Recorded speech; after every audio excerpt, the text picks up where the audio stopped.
వాళ్ళు ఏంటి? శ్రీరామనవమి అంటే ఏంటి? రాముల వారు బర్త్డే, హ్యాపీ బర్త్డే చెప్పాలి, పుట్టినరోజు. అవునా? పుట్టగానే పెళ్లి చేసేస్తున్నాయి.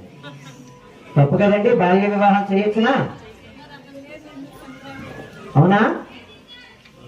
రాముడు ఇంకా పుట్టగానే పెళ్లి చేసేస్తున్నారట. చూడండి, లోకం వెళ్ళేది కదండి. పుట్టగానే ఎవరికైనా పెళ్లి చేస్తారా?